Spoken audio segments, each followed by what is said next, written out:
An accident waiting to happen. Marching band is taking big steps. They take smaller steps. They don't trip on each other. But sometimes they have to take big steps to stay caught up. Kind of key thing. But we're really talking about whole steps and half steps being the distance between sounds, how we measure the highness and lowness of sound. So the distance from any key on the keyboard to the very next key, above or below, whether it's black or white, is what we call a half step.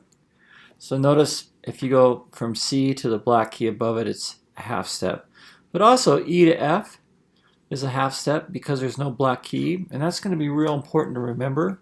And B to C, there's a half step there. So for all musicians, that's something we memorize. Whole step between our pitches, except E to F and B to C. And that's going to help us when we learn to compose and transpose and sing songs and play in bands in just all sorts of ways.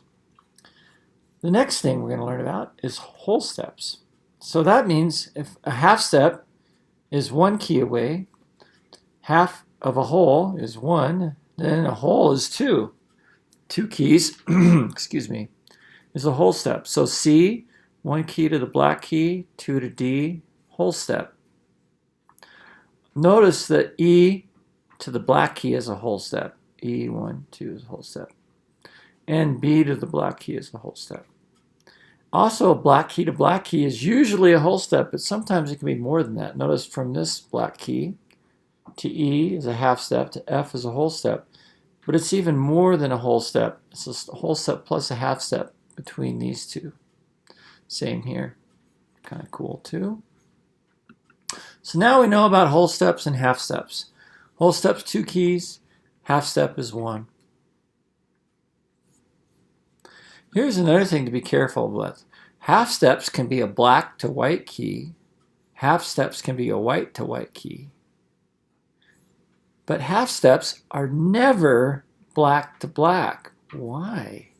Well, there's never 2 black keys right next to each other. They're always apart. Remember, a half step is the next closest sound in music, right? The key next to it, either going up, which is to the right on the piano, or going down, which is to the left on the piano. Whole steps can be any combination, though. They can be a black key to a white key.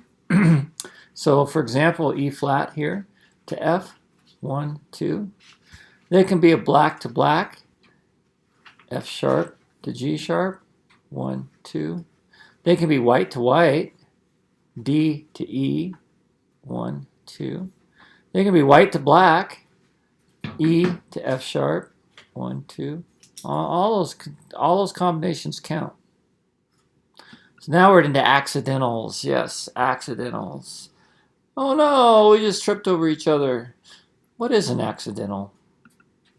Well, accidentals are natural signs, they're sharp signs, and they're flat signs. But they're introduced apart, separate from the key signature. We call those accidentals. Accidentals modify the pitch of the notes that follow them on the same staff position within that measure, unless they're canceled by an additional accidental. Here are the different accidentals we use in music. We got a flat, which lowers pitch a half step. Sharp raises the pitch a half step. Natural sign. Cancels a previous accidental or modifies a note in the key signature. So it lowers or raises a pitch a half step. Lowers a sharp to a natural, raises a flat to a natural. Double flat and double sharp, I put these in here because they're accidentals. We don't see them too often in music. You might go 5-6 years before you ever see one.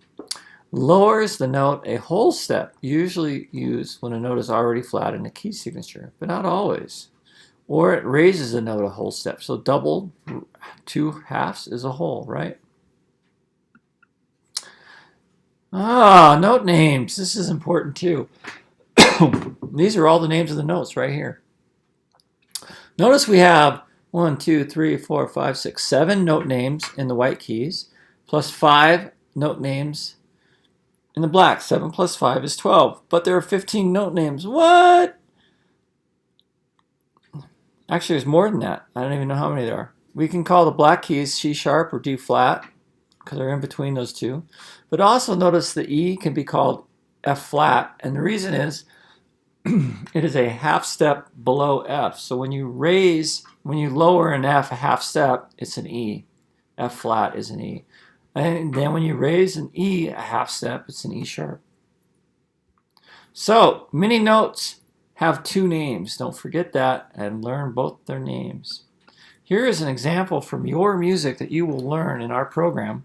This is a great song called Blue in the Blues, and this is the bass line, the baritone, the tuba, the bass, trombone, they all play.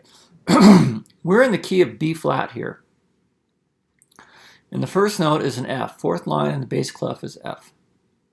And we're going to go F, F, but now we're overriding the key signature with an E natural. Then we play F, then an F sharp, G, A flat, override the key signature, back to A natural. We have to remind it to tell it that it's A natural. Da da da da da da da da.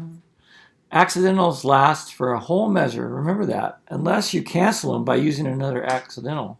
So here's my example of that. The A flat was canceled by the A natural.